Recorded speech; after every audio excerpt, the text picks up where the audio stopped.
So I'm back. You guys couldn't get rid of me. So today we're here with three men and a little lady. I'm next to Steve Gutenberg, Ted Danson. I'm Tom Selleck, and you are. And I'm the little lady. I can't remember what her name was in the movie. Well, let's try. Steve Gutenberg, comedic relief. Ted Danson, ladies' man. Tom Selleck, grounded mustachio, a.k.a. the father figure, the lead father figure. And the little lady, the one that sort of brings us all together. So you're like our dad. Is that... I'm the grounded one. If we were all living together in an apartment, as they were in the movie, I would be the one that kind of keeps law and order. He equally fights for women's attention with Ted Danson because he contrasts with that older burly man look, whereas Ted Danson's sort of like the playboy. So, it's a cool dynamic we're going with. But anyway, Ted real Danson talk. is a catch. Hey guys, we're here with the MidYouth Universe in Saiwan Ho, Hong Kong. Please do not look and try to find out where this studio is, or we will call the police. My name's Steve. I'm here with Mennonite Max. Can you just stand up real quick and show everyone this outfit? Okay, for those of you who are listening, paint a picture for us, Steve. What's going on here? Mennonite Max looks like I just pulled into a farm stop on Route 1, and I'm pulling over for some farm fresh eggs. Max, you got some farm fresh eggs, man? You got, Came here from work, so this is my uniform. I'm slinging cakes right now, so this is kind of going with the 1950s and 60s classic Americana diner look. So, yeah. Nice. My diner name is Buddy.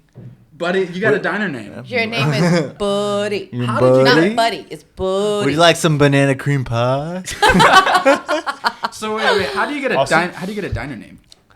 Well, I mean, my grandpa's name was Ernest, but he went by Buddy, so I just figured, I work at this place called Butter, so I said Buddy and Butter kind of go hand in hand. So if you're going down Route 1 in Hong Kong, you pull off. Maybe Route 66 was better. Well, it's a little bit of a juxtaposition because we're located in Landmark, which is a very bougie mall for our viewers that don't know anything Interesting about. place for a Mennonite fan. I feel like Route 66 is also known for a lot of terror stories and murders and supernatural stories. I mean, I'm into that stuff. Route 66? Yeah, Route 66. Route. But I feel like if I came across Max on a scary road, I would close the door. Yeah. The next thing I know, he's gonna pull out an axe, just like what's up? Oh wait, no, that's not even it. Sorry, it's like ka-ching. All right. We're also here with Dan. Hey guys. What's your side persona tonight? Side persona. You know what? I'm gonna go with Iron Man. You know what? I'll stick with Iron Man. Lack of Iron Man. I like that because, I have. You know what? I have a to-do list. I have a to-do list, and every time I write a to-do list, I always write down iron shirts. Mm-hmm. But to be honest, I don't have the. I rarely iron my shirts. The one that always gets away. So, Jocelyn, if you're watching this, please, Valentine's Day, he's coming around. An iron. And we're also here with Sam, side persona. I'm not sure now. Oh, I know. Butters from Powerpuff. Oh. The green one that's angry. Super cute but angry. Wait, so why are you angry tonight? I'm not angry. I just haven't hit a punching bag in a while. Okay. It's been like a week. This girl needs to get on the punching bag. Okay? I keep myself accountable for that. All right, Mennonite Max versus Sam. Battle it out, axe versus punch. You're drinking a nice glass of grape juice tonight. It's a dry show. You know that. You respect it. Sparkling grape Nobody juice. would ever cross this rule. Speaking of Powerpuff Girls, what were your guys' favorite top three 90s cartoons? Top 3 90s cartoons. I had someone ask me that earlier this week. Real talk? Yeah, real talk. They were like, so my alternate persona is Mr. Henry. I have an alternate. AKA Iron Man, AKA Iron Man, AKA Mr. Henry. And they were like, Mr. Henry, what's your favorite? I'm a teacher. They're like, Mr. Henry, what's your favorite cartoon? I had to think about this because I want to guide the younger generation in the right way, So I settled upon. No, I didn't want to tell them my real favorite cartoon, which is South Park. That's my favorite one. But I told them Hey Arnold. I feel there's enough education. Oh my God, A. Arnold. There's enough. I feel like there's enough there Yeah. that it's educational and life lessons. Yeah. So I would say South Park, Hey Arnold, and I gotta throw in Rugrats. Oh, Rugrats. Rugrats. Yeah. Oh my God, yes. Love that. But yeah. But how about you guys? What do you think, Max? What were you watching back in the day? Back in the Aside day. from Men in I gotta let this one go. So growing up in Asia, like I was actually deprived of American cable. So my biggest memories of growing up in the 90s was, every summer vacation, my family would fly to America, and I would just be glued to the television screen because we didn't have Nickelodeon, we didn't have Cartoon Network. So I guess my top three would probably be Dexter's Laboratory. Oh my God, yes. Classic. Definitely Powerpuff Girls, another classic. And what's the last one? I really liked Recess from Disney Recess, Channel. okay. Disney Oh my Channel. God. Gotcha. Oh my God. So that was really intense. You would go like not seeing any Yeah. cartoons, and then you get to America, and it's like Yeah. whoa, like Yeah, it's like 24 hours, just like there would be Nickelodeon and then Nick at Night, but then Cartoon Network would be like Toon Tsunami, and then actually that's how I actually got into a lot of anime, because like Cartoon Network would be a little bit when they switched to like the After Dark hours, they would show some That's how I got anime. into Cartoon Dragon Ball Z. Network always had a bigger edge. It was like edgier than Nickelodeon. And then in college it would become Adult Swim, where they'd show. Oh my. Oh, dude, so good. So good. So How about you, Sammy? I think one of the other ones that just came to mind, Daria. Oh, Oh, Daria, Cool. come on. Edgy. And the other one was Pinky and the Brain. Oh, good Oh. one. Pinky and the Brain, brain, brain, brain, brain. Pinky. what are we gonna do tonight, Sam?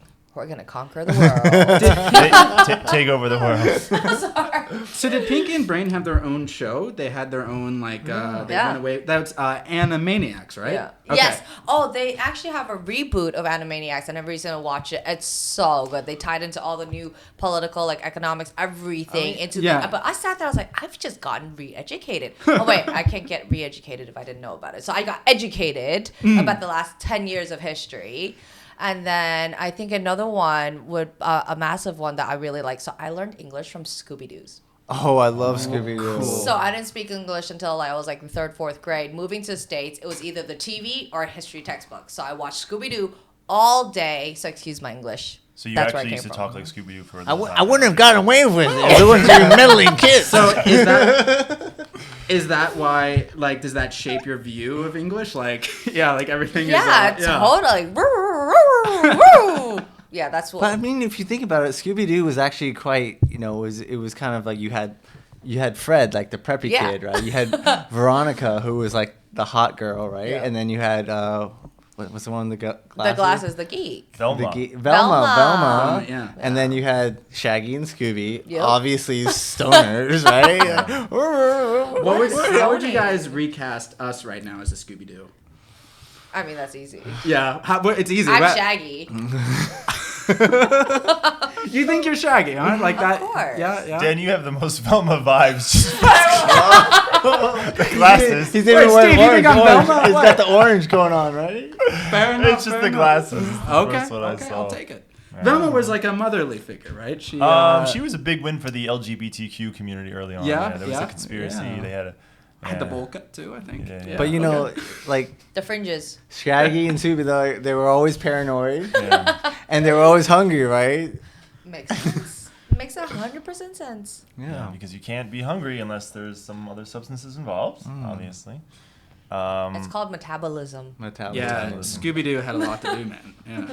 Absolutely, yeah. I think, to break in 90s, early 2000s, a lot of great programming. I love G.I. Joe. I loved Doug. I love Rugrats. Yes. I love the whole Nickelodeon lineup. I love the Saturday morning cartoons. Ninja Turtles. Ninja Shout out to Turtles. Ninja Turtles, right? It's the era that it just provided so much content. And then 90s with the Adult Swim, just perfect. And action figures too, right? Action figures, man. They really pumped those out, right? I was just thinking about the Super Bowl. Well, not to date. Speaking of which, that's why Phil's not here tonight. Phil's actually Antonio Brown, so he's right now in Tampa Bay. Congratulations, Phil. Congrats, Phil. Big TD catch, by the way. Yeah. Big TD catch. Big TD catch. He's finally getting that ring. Yeah. And I feel like after watching those Super Bowl commercials, watching Phil win one for Tampa Bay, I really felt like all those commercials really go back to like the 90s. Everything is like digging back to the 90s. Do you guys feel that like that is the touchstone for, because like we do you think kids are going back to like, man, the 2000 aughts were like nuts, man, like, you know? Well, like, I think kids nowadays they have video games. Like you saw that commercial with the Fortnite reference with Samuel L. Jackson, and they even had like Juju, what's his name? Juju from the Steelers. Oh, Juju Smith. Yeah. He's a big avid Twitch streamer as well. So I think kids nowadays, they're exposed to kind of the same kind of media that we are in a sense, and it's different from our generation where we had, you know, cartoons and action figures. Now they're playing with iPads. They're gonna be nostalgic for iPads and playing Fortnite and playing the same games we are, like, which is crazy because, you know, we're all in our 30s, but there's literally like 12-year-olds also playing. You have a lot of Roblox friends. No.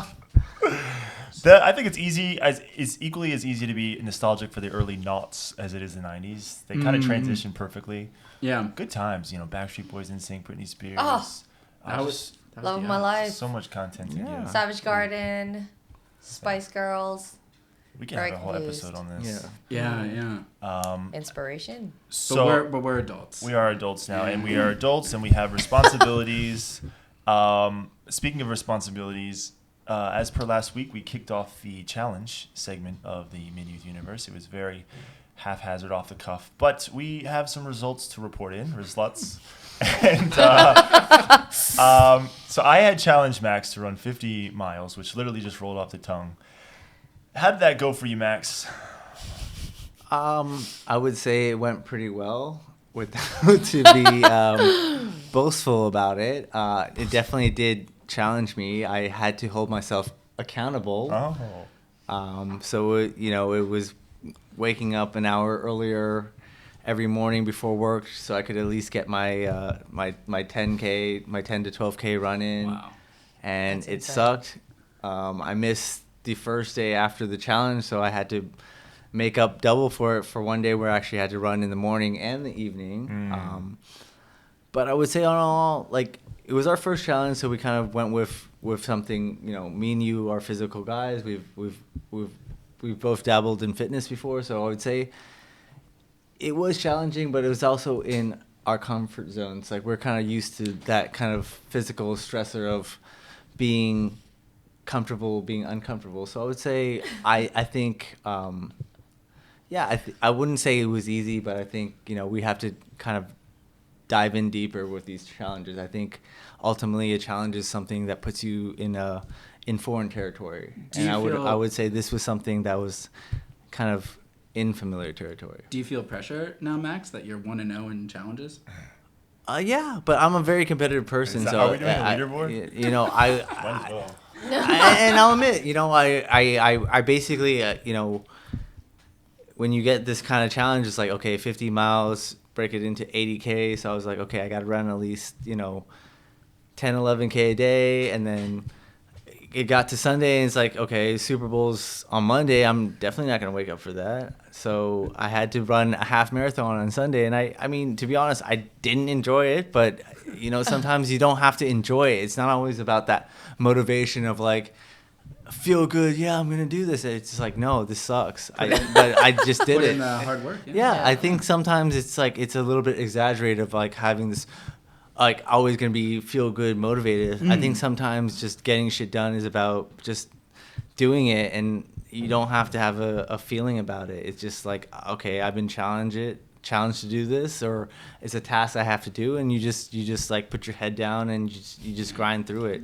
This is a hard one to follow up. Steve, you had quite of a different experience this week, right? I was challenged to do 300 push-ups a day for 7 days, which I changed the rules a little bit, and I was like, you know what, as long as I get the 2100 by the 7th day, I'm okay. But believe it or not, it is actually really okay. One might argue it's easy to do 300 push-ups a day. In the end, I failed. I'm just trying to show off my chest though, my results right now. It looks good. We could have a chest show off. Nice. I got to do this before. For listeners at home, we got quite a show going on here. I failed, and I'm actually okay with failing right now because I feel like there was not enough at stake, which is something I think we have to evolve in the challenge game. I tried. There was some days when you have a full-time desk job, it's hard to just start doing push-ups in the middle of the day, and that was the only way about it. I did at work. I recorded every single push-up.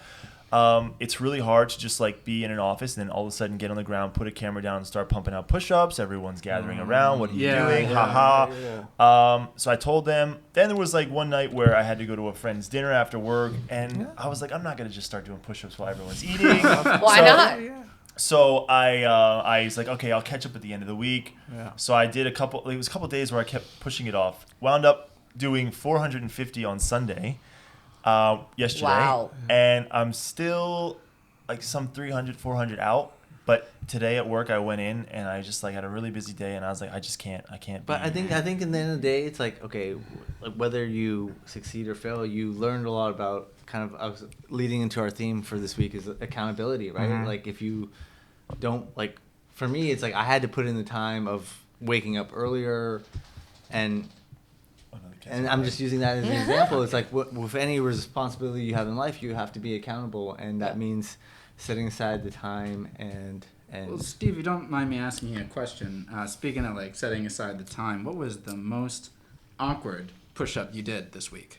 Oh my. I wouldn't say awkward. Like I didn't have shame. I just did it. It was not awkwardness so much as it was just like push-ups are hard because it's like diminishing returns. At one point, eventually you could see like you're doing 10, and then you have to break and then do 10, and then break and then do 10. So it's like the whole time you're committing all this time to just like stop and huff and puff. And the most awkward one was certainly one where Janice was in the background looking like a zombie. We'll have to put out. She didn't know I was recording it. She's just on the couch like minding her business after a shower. And so she's just like, and then at the end she notices herself in the camera. And she's like, you can't show that.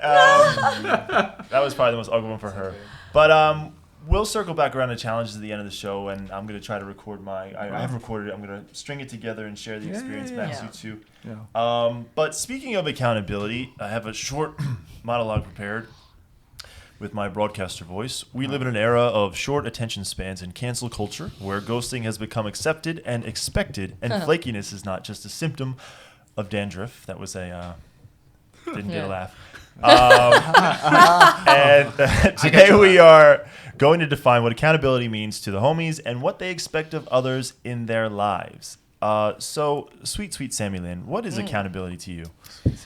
Oh, interesting. So I would say I think accountability is something that you're ingrained with. You're growing up every day. It's like if you don't finish your bowl of rice, and like for at least me growing up, even eating a bowl of rice was accountability. That last grain of rice, a rice farmer had to spend a day picking the rice for you. If you don't finish this rice, you don't get to leave the dining table. So a stubborn child I would sit there and just duke it out. Eventually I would eat my rice. But even little things like that, or just finishing your homework on time, or for whatever reasons, I learned along in my personality, and referring back to Max and you guys, like the accountability, for me, there was something that I had to want more than anything else for me to actually be able to commit to doing and completing a task. So whether that meant, okay, you know what, I want to lose 5 pounds, then I would commit to setting up my meal plan. But then I realized a while later, the older I got, the least care I give about something. If I don't care about a person as much, I don't care about a task as much, I don't feel like there's any reward for what I'm doing, I'm not going to commit to it. And that is me being unaccountable, and I'm okay with letting it be. So I think in definition for me, accountability means that I care about it. I see a reward. There's a feedback. There's something that meaningful to me for whatever reason. And that's when I can be accountable. But otherwise, I will say I'm still working on having to be just committed to a purpose and doing something. You're being accountable to yourself, I think, when you cut out people or things that aren't doing you service, good positive service. Yes. Yeah. So it's not that you're not being accountable if you like decide not to, But Steve, like on the flip side, it's being accountable. If I gave my word to someone, they counted on me to complete something, then I should have just said at that point in time. Being accountable to myself is also saying, hey, you know what? I don't think I'm going to do it. Just say no. And it's accountable to them. It's to me. And that should have been the right thing. So this is also like finding meaning in other people's time and respect and things like that. True. Yeah. I think we can also just kind of touching on your point. It's like there's the social aspect of being accountable, and then there's the personal aspect of being accountable. You know, it's saying no to plans when you're already overcommitted, and also following up to your own personal aspirations of like, okay, I need to make time to do my running or do my push-ups, just to use that as an example. And I think it's a kind of drawing the fine line of what your priorities are. And I think setting a boundary of like, okay, we only have a finite amount of time. So as much as we want to say yes to everything, we can. Yeah. So being accountable for what do you say yes to and what do you say no to, I think that's very important too. There was also something funny. Actually an experience I had. I went to a girls' boarding school, military style. So when you first go in, if you will, they're trying to give you discipline. First week, it's just easy cruising. You get up at 5:30, Bible study, you work out. And then every time you're set up for the week that first week you're there, every time you do an exercise, it's all the girls that enrolled that week. First exercise was a 3-minute freaking wall sit. Ooh. So every time I would cop out at about 2:30, and every time 2 minutes and 30 seconds, and I would break. And then that meant girls, not my time, got added. I just finished the 30 seconds, and I would have to stand there and watch the other girls do another 3 minutes. Wow. And that was when I learned, I was like, I can't actually just stop. This isn't just about me now. It's people get punished for me. That was what got ingrained. And then when I started running the dormitory, there was a girl, she would just have a fit. And the entire dorm, about 40 girls, would have to run laps in the field until she would do the exercise. Oh my God. Yeah. So That it was like is intense. That's a great way to make enemies. Oh my God, that was the way I've never that one time understood what it was like team effort. That was what it meant. And when she couldn't finish something, as much as she put us through, everyone was like, you know what, you've got this, you've got this. We all pulled together. So there's other ways of drilling what accountability means as well, I think. So it's really interesting. How do you feel about that now, like Sam, like after like how do you feel about this experience now? Do you think that you gain from like there's experiences you feel like that's like, how do you reflect on that now? I think, Dan, honestly, like I felt like at that time I resented her. I was so angry, but then I was also that girl that made other people do 3-minute wall sits. I get it. It hurts. It burns. But then that's also when you're like, okay, Sam, like overcome your own mind. You can do it. Just stop saying no, and then just understand sometimes like what Max said, it's not about what you like to do. Sometimes you just have to. And if that means everyone gets through it together, great. And sometimes you have to do the journey on your own, that's fine, but get it done. You know what I mean? So that was a really intense experience. Yeah. Are you accountable? That's intense. That is intense. Is she still with us? Because that could be scarring. That girl I haven't spoken to since like 15 years ago. But for a long time, we were enemies at the dorm, yes. Oh my God. Yeah. She probably had a lot of enemies. Wow. Yeah, I was so sunburnt, honestly. Like there were girls that actually had blisters because she just sat there and would not run for 4 hours. She was demanding to get sent home. And we're just like, please just run, please just run. She just had to do 3 laps. We ran in Mississippi heat for like half a day. Oh my God, this is definitely a villain origin story. Yeah, you have no idea. I think another thing to kind of say is, you can scale accountability to kind of different relationships you have in your life, right? Yeah. You have your personal relationships, like kind of like the social aspect of it. You have your work relationships. Sometimes you're the manager and you're in charge of people and you hold people accountable, but then sometimes you have your boss and they hold you accountable for stuff. Yeah. And then you have your personal accountability with yourself. So I think it's important to kind of gauge the scale of the intensity. Yeah. Right? It sounds like, Sam, you had like accountability thrown in your face, like in a very intense way. That was great. Because like if you apply that kind of like military style approach to like your social or your love relationships, that's not always gonna end well, right? And at the same time, so I would ask, how do you guys scale accountability to your social relationships? Like, say you have a friend, you guys get along great, but they're kind of flaky, or I think this is an interesting question to ask because we all have these social relationships that sometimes it's not always. Steve. I'll take it. I'll take it. Yeah. Well, no, I think that like with flakiness, I kind of see it as with other friends. I don't see it as an issue of accountability, as more so as a problem of time.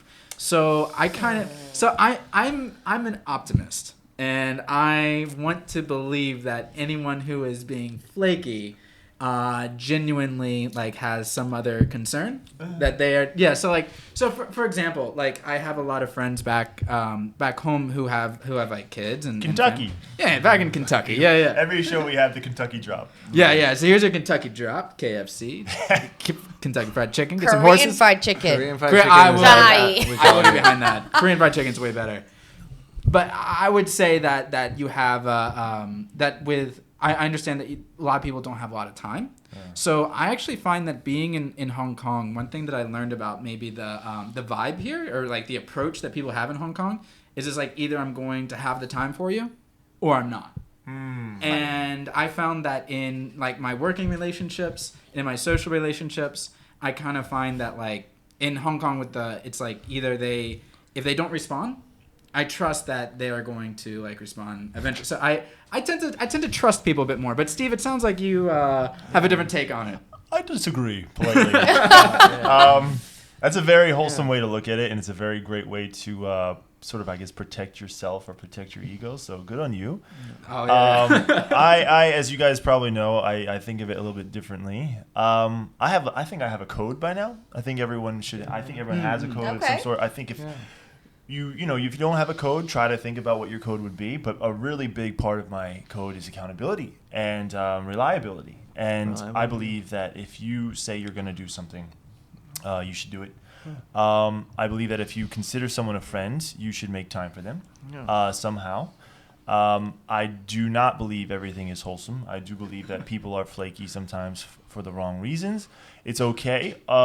There's a lot of reasons that one might flake on another, but if I say I'm going to do something, except for the push-ups, which I tried, but there wasn't enough at stake. There wasn't enough at stake. No. If I say I'm going to do something, I do it, and that's something I pride myself on, and it's a standard I hold other people to. And I do get really butthurt if people bail. I really do, and I try to hold it in. I do, but usually it comes out some passive-aggressive way at some point in time.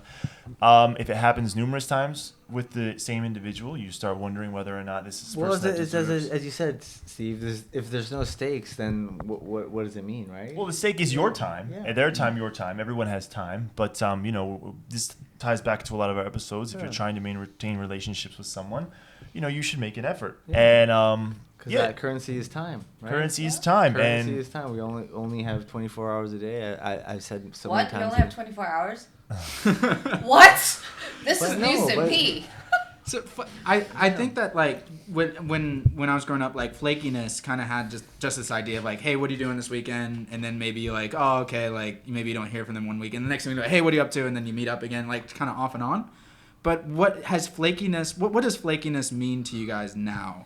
That like now in our it's a lack of communication. It's almost like it's okay to just ghost and just be like, oh, sorry, like make some bullshit excuse, and then it's supposed to be, oh, cool, like I'm not gonna take it personally, but just like, okay, like you just basically bailed. So I think it's not always about showing up, but it's also about communicating, just being very transparent, be like, hey, I wanted to make it, but hey, like I got into a fight with my girlfriend, or this thing came up, and just being straight up and saying, sorry, I couldn't make it, but being transparent about it. And a lot of people, they feel that shame that they didn't make it, so they just think, okay, I'm just gonna ghost and just not say anything.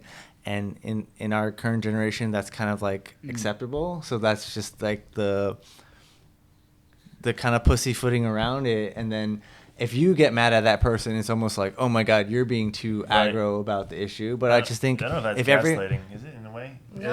Like if you rip on somebody else for being disappointed in you for not doing something that you committed to, and you're like, hey, it's my right to bail if I want to. Look at you. You don't have the right to get angry at me. I mean, without getting into who's wrong or who's not, I'm just getting at the point is just be more transparent. Just be transparent, like why you couldn't make it. Say your truth, and whether that person accepts it or not, that's beyond the point. The point is just be transparent. Say why you couldn't make it, whether it's a good reason or not. That's beside the point. I think, if I may, a very candid thing, I think this pulls into a few very important things. It's trust, accountability, reliability, right? And the transparency part. So I can say when I was younger, at one point when I was working on nightlife, when I was younger, I was working a day job, going to school full time, and then bartending. It got to a point where I just and I would try and accommodate social life, and then I would just literally say, I'm so exhausted. People that were close enough would know that I was exhausted and be okay with it. Then there are people that didn't know me would be like, oh, she's not reliable. She's a flake. Yeah. And then, but to be honest, there were periods in my life where I was not in a good place mentally. Yeah. And I was also working nightlife to the point where I was drinking 5 nights a week, 6 nights a week. Yeah. I was so hungover, I couldn't even remember my own bathroom door, like if you asked me. So at that point, it was I lacked the accountability to myself. I made plans with friends, having to want to spend time with them, but then I couldn't. I just physically couldn't. Yeah. And so even communication would have done that. And that's when I think the being upfront communication, and also knowing your own limitations of doing the right thing, saying, you know what, I think I'm going to be hungover. And when you say, sorry to go, when you say getting to that point where you couldn't even follow through with plans with other people you care about, that's also a warning sign of maybe I need to reprioritize my life. Maybe I need to rebalance things, right? Because accountability, like you were saying, Max, it's like it's like the connection you have with the community around you. Yeah. Exactly. So if you find yourself having to struggle with accountability, then that's kind of the first red flag. And tying to what Steve said, your code, when your code is imbalanced, it's not a good sign, right? Yeah. Steve, do you want to tell us about your code? Or, More of your code? No, it's just I made it a big part of my social life and my professional life as well.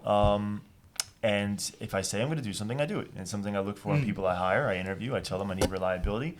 In terms of personal relationships, for me, to extend an invitation to somebody usually means I've factored them into a plan, not just hey, let's just come over, come if you want, don't come if you don't want. It's usually okay, I've set something, I've set the context or what have you for the platform for X amount of people. So you order X amount of food, X amount of drinks.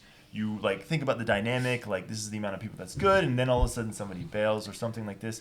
So I don't want to say within reason, but I guess it's just reliability and accountability. And I usually try to go hell in high water. If I Moses parting the seas, if I tell you I'm going to be somewhere, I will, unless something extreme happens. If I know I have to do something the next day, I will not stay up and party as late at night. It's the same thing with exercise, right? Hold on, guys. Do you guys not have the looming question over your head? How do I get Steve to tell me that he's going to pay for the rest of my life? That is my most important question right now. I need a commitment right now. But so I only commit to things too that I know I can do. And the challenge was one thing. I didn't really have room to negotiate there, but I did kind of react oh, that's going to be a lot. Yeah. But yeah, that's really important to me because I think it builds character. Even so much, I'm not on Tinder now, but I belong to a Tinder subreddit. If you're on Reddit, there's a Tinder Reddit. It's really funny to see how people interact, but a huge thing on the internet in general is the concept of ghosting. And I think that I think that you sign a sort of contract when you enter into something like a Tinder or something. Yeah, you should at least communicate with somebody. I think that ghosting, and I hate to use this word, it's a very strong word. I hate is that a word. cowardly way out in any situation in life, whether it's Tinder, whether it's with friends, whether it's on LinkedIn. I think that not responding to someone when clearly that person knows you're alive and well and existing is really rude and is cowardly, and that is the opposite of character. That is negative. Yeah. That is cowardly, and I think that those are the type of things that lead to someone who is I don't want to sound like Tony Robbins, but like weak in certain ways, because everyone says they have goals and aspirations in life, and everyone wants to be successful. Like last week, media diets. Media is throwing high life down our throats these days. Instagram, watching influencers. Well, We all want that, but No. people don't want to do the things that they have to do to Yeah. achieve it. And a large part of Yeah. success is relationships. And if you can't muster, hey, I'm not interested, or hey, sorry, not this time, or hey, I'm unavailable, Just saying no. just turning your phone off and sliding it away and hoping that this person disappears is, no matter what scale it is, extremely cowardly, unless there's a reason you're doing it, like it's a harassment or something Yeah. weird like that. Well, Yeah. do you guys want to have like a do you guys want to have like a confession time? Your worst ghost? Oh. I Oh. I can share That one. you did for somebody else? Wait, you did? Velma? You ghosted Velma? someone? Velma no. ghosted. Velma no ghosted. way. And I tell you, it was over the worst I thing. can see Dan ghosting. Like, I can see him getting a text. He doesn't want to answer him and be like, no, I don't know.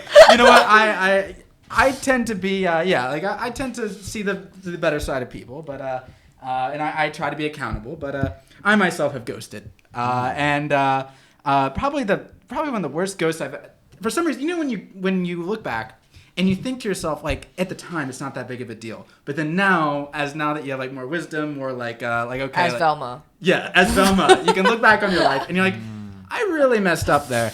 I would say that I ghosted from a job one time. What? Yeah, I ghosted from I used to work at a Penn Station. Are you familiar, Steve? Yeah. Yeah. I used to work at Penn Station, which New York makes City. New York City. Wait, Penn Station or Pin? So Penn Station, like it's like the station in New York, but it's Yeah. like a restaurant that makes like a bunch of like. Oh, you hot gotta sauce. clarify that. Yeah, because yeah. You're like the Penn I was like, Station. what, the pen? Dude, do you know that one? Yeah. And they you know, like I was a cook, like I would whip up some sandwiches, and yeah, I was like probably 22 years old, and I was studying at the time, and I decided I really want to go. I was working and studying in another city, Louisville, Kentucky, second Kentucky. From sorry. Penn Station? From Everything leads back to Kentucky. and everything goes. Yeah. It's not West Virginia. It's Kentucky. I wanted to head back home, and I just left. And the boss called me, and was like, "Where are you?" Left voice messages. I just ghosted, and I have not replied to this day. Do you think, Dan, today you would be willing to write a message back? I have thought Can we about get that. This. I let them down. It was I think it was like the weekend. It was like the weekend I wanted to go back home to Cincinnati, and I wanted to leave to go hang out with my friends, but I had to shift that weekend, and I really let them down. And I feel that now, you know, we're talking about accountability. I feel like I need to. I mean, Yeah, I think yeah. it's a. You need to make amends it's for this. I need to make amends. Yeah. What do you got? Have you guys ghosted before? It's a very, very honorable confessional, but at the end of the day, it's like you only have so many shits to give, and I feel like you just. Oh! Did you use our word? One of the 3 words. He's probably used all of them already. Oh, I'm my gonna have just. a counter now. Look, I'm just All right, saying. anyways, I'm just saying. we're gonna You start blurring obviously. these things out. It's going back to the stakes thing, and I'm not saying what you did was right. Obviously, Stakes was $8.25 an hour. It was That very. It was very. Okay, 8.25 is a lot nowadays. That. But I mean, It's- that's the it's thing. not minimum those wage. those are things you do when you're young, right? You do those things when you're young because you're just like Sow your wild obviously- oats and ditch out on sandwich. Yeah. Yeah. But it was kind of like Some of your a. oats. Did you run out to catch some tail and never came back? Oh my It god. The old was, coon you. It was, you know, it was interesting. I Time. mean, it was a low stake kind of, but it's also kind of a learning moment, right? Yeah. And I think that. And to all our youth watching, please do not follow our Amanda and Henry here. Do not. This is an example of not. Not to do. No. So, But I think we've all been there before, right? Have We've you, all- Max? What was your last ghosting story? Max, He's just like shuffleboard, Rolodex. Oh no, didn't go. Are you a habitual ghoster? No. I mean, Well, I don't know. I mean, I guess applying it to this, you know, I work in the service industry, so for me, being accountable is something I hold myself to because it's not like an office job where if you decide not to show up, it doesn't really affect anyone. For me, it's like working in the service industry. If you're not there, that means they're one team member down. Right. You're one team member short, so that's why I never made it a point to take sick days or not be there, because it's not even about the company. It's about letting other people down. And I feel like that's my code, is like I could just, unless I was physically to the point where like I could not be there, I had to be in the hospital a lot. You know, even I've worked days when I've like felt sick, but I just pull through because I know how much it sucks when you're a team member short. Right. Yeah, you have to run the extra. Yeah, those laps. Yeah. That I'll never forget about. But no, I mean that you know, we're touching base on the code thing. Like that's for me. It's just I just don't take sick days. You know. Wow. So yeah. Sam, have you been known to ghost in your day? Actually, I have, okay, so two spectrums. So from the dating perspective, I for whatever reason, since I was younger, as soon as I'm not interested, I will let the guy know that I'm not interested, whether it's a first date or a second date. And I will do it in a way, it's like, hey, you know what? I think you're a great person, but I don't think we would fit. There's always a response to conclude something. Mm-hmm. I think everyone deserves that, right? Now, the other thing, what I found interesting that I would say I've ghosted on, were sometimes when I hit a rock, when I get overwhelmed with my life, then I just shut down. And then whether or not at points, it was points in my career where I'm like, I just cannot. And I would just go a day or 2 days or 3 days without responding to emails or work. And I'm there, but I'm not actually there. And those would be my way of ghosting. It's like my rebellion of like, I don't want to deal with this anymore. I can't deal with this, so therefore I won't. But it is not acceptable in an office job either. Because you know what? Everyone, you're a cog in a wheel. Like cogs, you know, everyone comes together. And me not responding is also a bottleneck. And there have been times, as I mentioned, you know, nightlife, I was so burnt out where I actually have slept 24 hours. And I'm a sleeping beast. I'm not even kidding.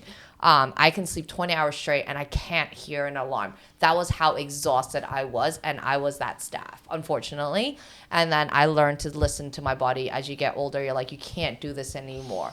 So yeah, that was my ghosting story. I have dished out from work because I just could not. And that is my own fault as well for not knowing when I was burning out. And the night before, I could have just not drank as much. But no, I chose to drink and I did that. Yeah. You know, so that kind of situation. So it's not fun. So I think hearing this, I think another point we need to add is like also just being accountable to yourself. And because the other spectrum is just being too needy, right? Mm-hmm. Yeah. And that's not being accountable to yourself and being independent, right? Like, because we've all have that needy friend that's always just like, you know, nag. Yeah. Like, I need you, right? And that's also not healthy too. Yeah. So I think there's also an accountability to yourself of being like, okay, I need to be independent. I can't always just rely on others. Yeah. And that comes the gray area of like, okay, like I've reached out to this person, they haven't responded. Mm-hmm. Yeah. There's a healthy amount of like, okay, call and response, right? If that person is obviously not reciprocating that kind of let's hang out kind of situation, you also have to kind of draw back a little bit and holding yourself accountable and not just like letting all those raw emotions out and being like, you know, like I texted you this many times, you know, because like that's also a very unattractive behavior. That's bizarre.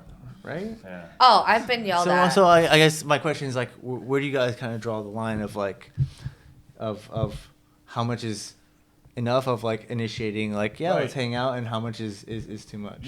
No, I think that you know, the same thing that applies to social relationships, romantic relationships. I think that you have to be comfortable with yourself and being with yourself if you want to add value to a relationship. If your whole existence is based on needing to be off others and playing off others, whether it's like I can't be single or I can't just be by myself and sit at home and enjoy a hobby or something, video games, find something that you can share when you go out. If you're constantly just hopping from person to person, then what are you? Like, what are you sharing? What experiences are you bringing to the table?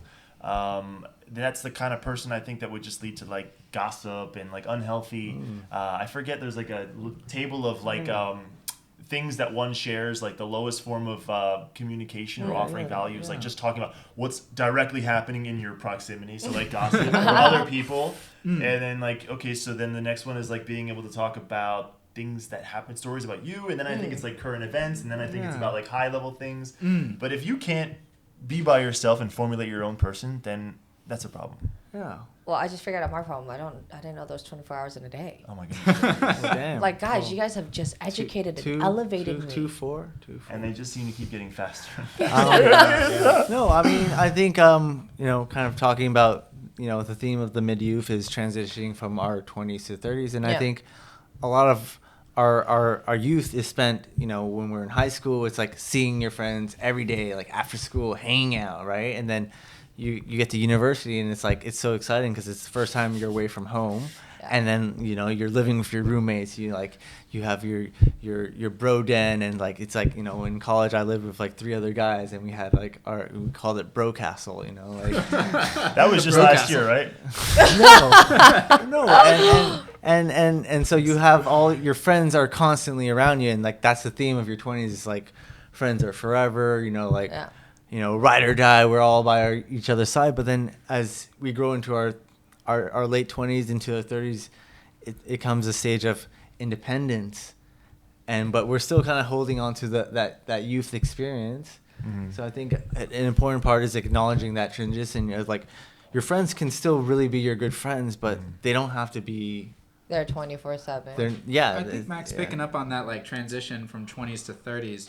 I heard this somewhere that like basically your 20s is where you find the dreams. And then maybe the dreams that you're going to live by, your principles, your dreams. And then your 30s are really where you make that a reality. Yeah. And I think that is kind of the accountability of like, that's where we need to be accountable to ourselves, mm-hmm. of like, how do we make this dream actually come about?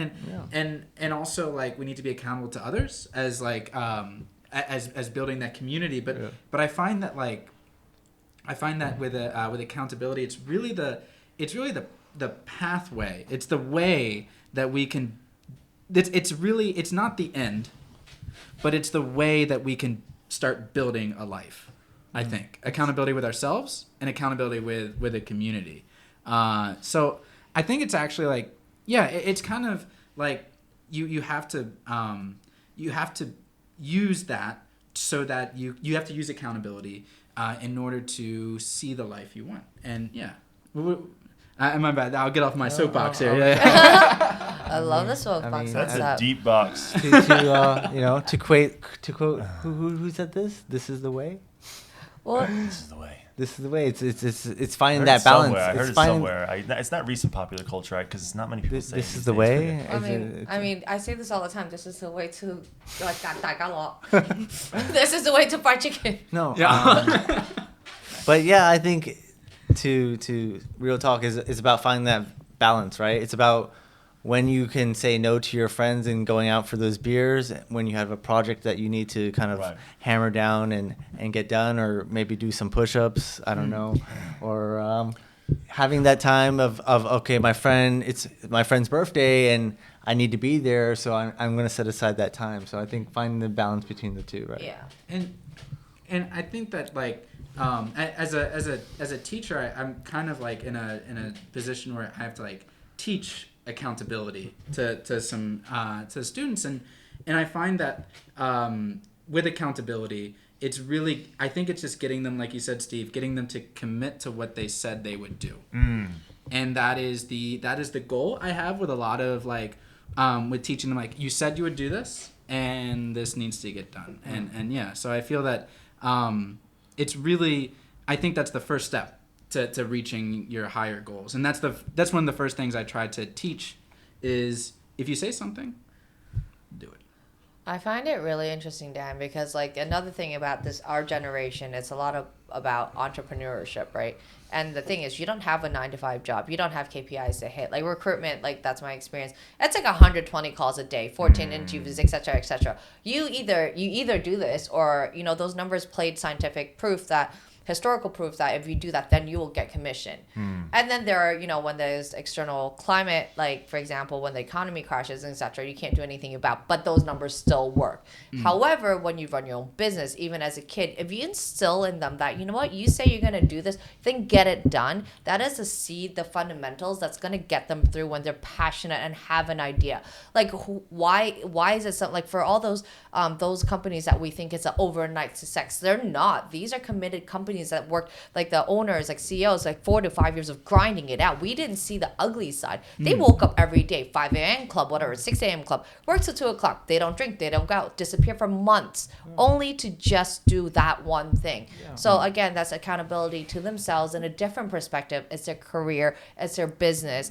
And so it's incredible how accountability crosses every facets of your life, personal, social, romantic, and business. We're in this like to add to your, we're in the highlight culture, right? Everyone just likes to see the highlights on social media. They see like the Instagram stories, like when they won the championship, when they won the award. Like no one sees like the the suckage of like waking up at 5 a.m. Like it's all about.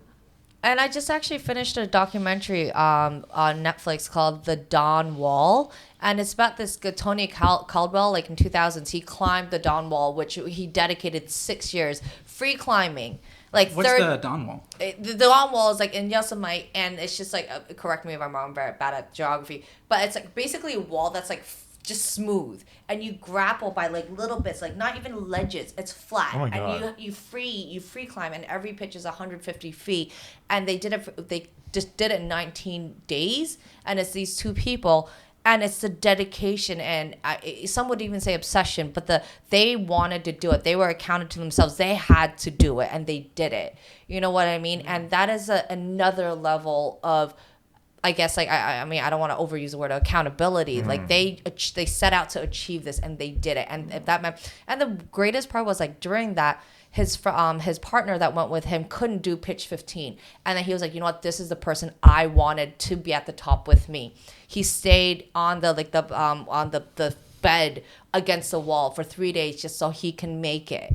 And he was accountable to his partner. They're risking what, like death, right? Risking death, like they would just plummet 3,000 feet, just Right. like there wasn't a glory, and this became a sensational piece, like across New York Times and everything. And it's just like the partnership and everything. It's just what you can do when you set your mind to. It sounds so cliche, and I but think it's also true. just like in this example is just like defining your values, because there wasn't this like climb this wall and you were gonna win like No, $1 there million. wasn't. Exactly. There was none of that. It was just like they had a goal to do this. Yeah. And I feel so bad now for not doing my push-ups. Oh, I'm just like, I No. eat a lot of rice now, and dying no, but this is a inside. great example you shared because it's like something that's just like there's no extrinsic reward of It was like for you're gonna win $1 million or you're gonna be I didn't even know about this until you brought it up, but that's just goes to show the dedication and the personal accountability of your value system. And I think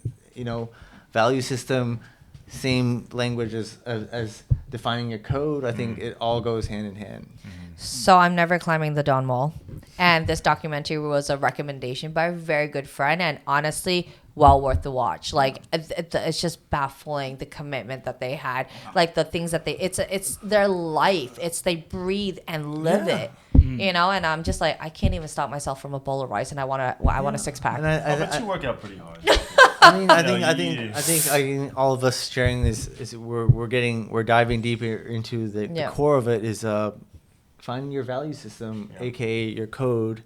And that's what is gonna have you prioritize your time and what you value in your life. So in some ways, the accountability is what connects your values to the outside world. Yeah, absolutely. And just also being consistent with it, setting your code, defining your values, and also being consistent with it, because it can't be some wishy-washy kind of stuff. It has to be, okay, I'm gonna go through with this, and it's like the example of the Dawn Wall. It's like they were risking their lives. Like they were like, I'm gonna climb this, or Do you guys think that accountability at a certain point is too deep-seated to change, or how do you think that if one self-reflects and they decide, hey, you know what, maybe I'm a little flaky, or I wish that I could, get a little bit more out of my life through accountability?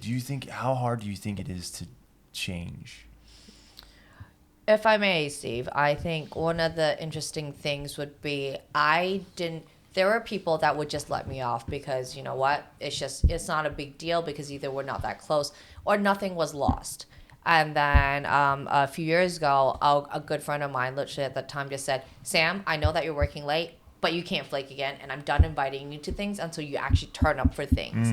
And I was like, oh my Keeping God, it real. I really disappointed someone.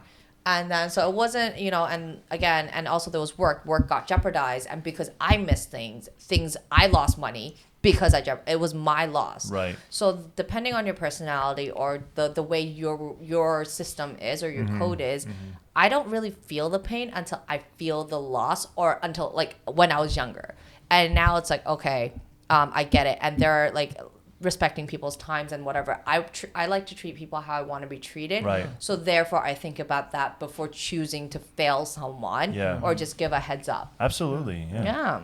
I think that on this note, if you are able to self-recognize that you've been burned by your own lack of accountability enough times, like I'm missing out on opportunities in relationships because I'm not accountable or I don't show up or I don't do the right things at the right time. That's one. And number two, once again, this is going to make me seem like a really spiteful person, but I like to try to teach the lesson in accountability where if I see somebody that's not being reliable or dependable, I'll speak up. I don't have a big filter, as maybe some of you guys know. And I will call people out, and I'll tell them, especially at work. But also in life as well. If I notice it, I'll let people know, like, hey, it's not really cool, honestly. Like, unless there's, like, the circumstances are obvious. Like, okay, there's no way that you could have made it to this thing that we planned.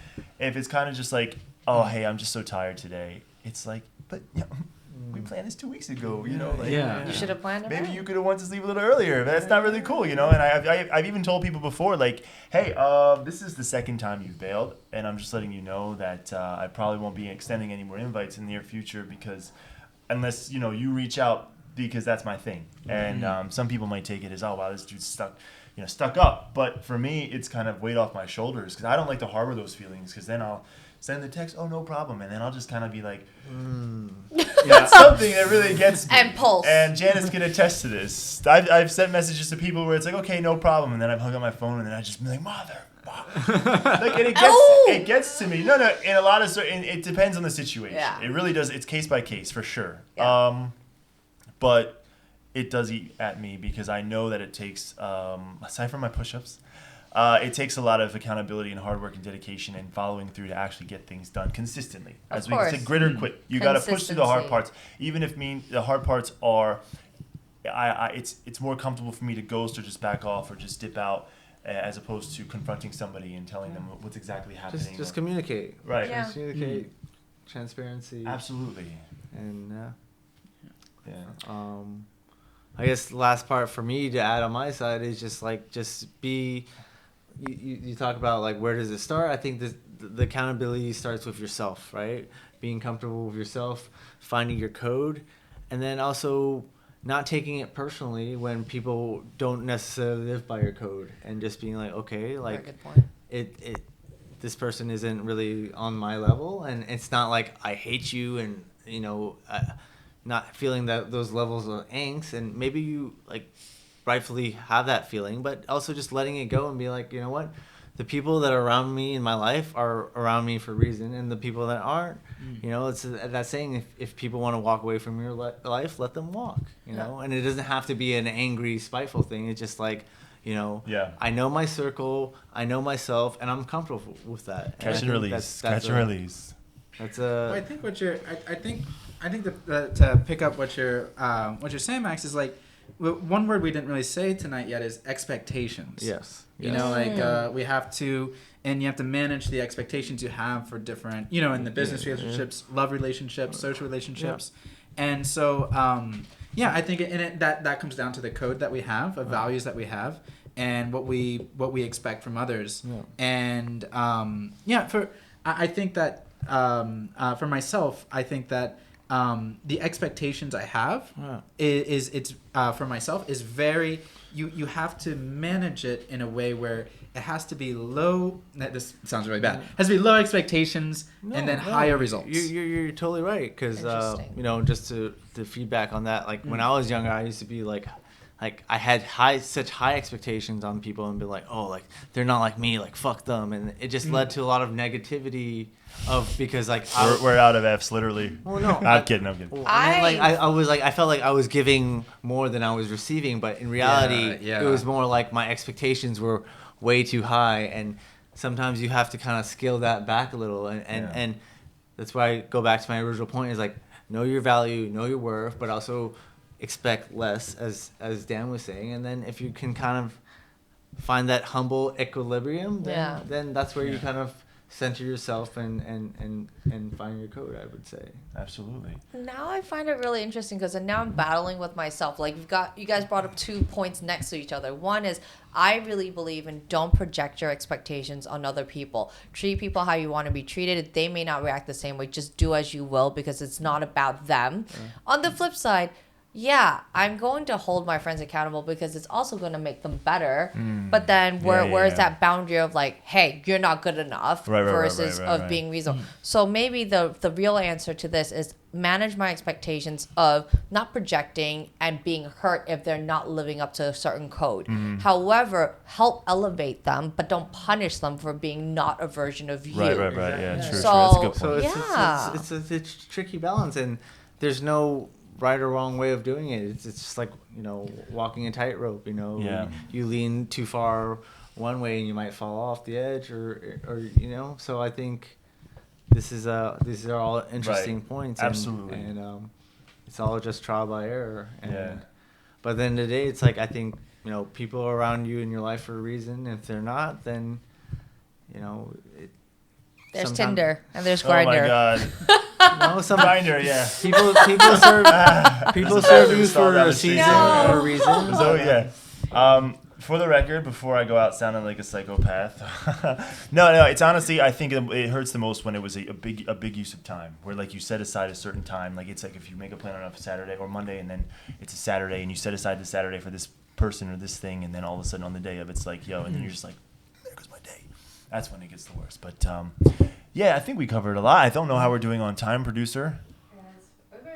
Oh, All dang. right, can I just say one more you guys should keep, though? Accountabilities. You guys have kept yourself accountable for every Monday. Yeah, we have. Think about that. We're on 12 episodes? Episode 12? Yeah. Episode 12 is my lucky number. We let's bring it real quick into the challenge part 2. So the challenge system is growing. It's evolving. We haven't really hit the stride yet. We haven't sat down and planned it. But Well, that's why we're here now. I would like, I don't know what the stakes will be. Hopefully we can have some stakes. I think we should factor stakes in because I'm a victim of a stakeless Lavash. challenge. Is that possible? Or my own steaks. I can make steaks. You can just order. First, I think we should have a point system at some point. We can talk about it later as we evolve. What is steak? What is that steak? A steak is that steak literally? If you withhold food from me, yes. I will be very accountable. Okay. I think steaks are steaks. Yeah. Maybe let's draw back to this and let's take a week and come come back back. to our No viewers. challenges this week? Challenge-free week? You know what? We've got a challenge. Steve, finish your push-ups or you're doing the ice bucket challenge. Okay. Finish my 300. All right, so no, sir. You start back at 0. No. He you know what? You Honestly, I get have to 3 be days to finish your 300. All right. That is fair. I'll finish them. I will do 103 And days. then with to our viewers, we hold ourselves accountable that by next week we'll have a whole fleshed out challenge and quest and reward system. Okay, fair enough. I'll finish my damn push-ups. I'm being accountable to my work and my other things. And all right, we'll do it. We're gonna flesh out no challenges. Nobody wants any challenge. Okay, forget it. You know what, No, okay, I've been trying to get myself to go running, which I've spoken to Max about. I hate running. I actually bought myself running shoes with Phil, by the way. I would like to challenge myself to run 4 kilometers a day Okay. Okay. for 1 week. We'll circle back at this. 4 kilometers a day. Okay. Wait, can I do 3? I take it back. 3. 3. I will overachieve and do 4. Okay. Fair? That's fair. Yeah? All right, guys. Well, All right. I think. I'm challenging myself then. I got a challenge. Okay. Challenge accepted. I'm trying to stay I quiet here. am challenging myself to Not finish. do what? Love it. Not finish the push-up. Not finish the push-ups? No. I want to challenge myself to I gotta do it, guys. I gotta get back in shape. COVID's eating my body, it's taking my Steve, heart and soul. you're quite in shape. Right? I need to. I gotta challenge myself. What's a reasonable amount of weight loss 5 pounds, you said? in a week? Yeah, Is 5 that, pounds. is a that week. even healthy? Well, you just have it's calories in and calories out, right? So you gotta just do the maths. Fine. 5 pounds in a week. 5 pounds. Yeah. Well, okay, ratio wise, I can lose. I can All right, lose 2 so pounds. we got 2 challenges going on here. We got 4K a day. 3K. Three. Okay. 3K. I heard 3K. Okay, 3K. So 21K in a week, and we got 5 pounds a week. 5 pounds in a week. Wow. And if we fail, then I like this idea of stakes are at stake. Stakes are Steaks. stakes. So you guys have to buy me. Wait, and I will. Yeah, Put you the guys get nothing. I will. No, you either play the game or you don't reap the rewards. Okay, I completed my challenge, by You the way. did. You did. So he's So good. I So, think Dan, you have I to get participate. What's your- what's your I get challenge? immunity for the week, I would All right. say. He's got immunity. I I would get say. Survivor. Fine, immunity. I get immunity for We're the evolving the program. week. Immunity for the week for completing the challenge. I And would. Dan Henry, what is your challenge Think for the here. week? I've got. You know what? You got the weight loss. You know got what? The running. You have to order in Cantonese every time you order takeout. We can't Interesting. be there for that. Yeah. Wait, he can photo. He can send photos, and then you have to send your order log. You have to write an apology letter to Penn Station. Yes. No, actually, I like that. You have to write an apology letter to sum up accountability and consequences. Okay. I To will. whom it may concern. I will ghosted write. you. I will write a letter to. I think that was 2009. Okay, yeah. And then That sounds fun. all I right, can you're do gonna that. read it next podcast. You're gonna read that letter out loud. Boom. All right, done deal. All right, Done. Thank you, wrapping guys. things up. All right. And the Thanks for joining us tonight. We will see you on the next episode of the MidYouth Saga series. And this- During the homies. and the saga continues. Saga continues. With steaks. These cameras. Bye.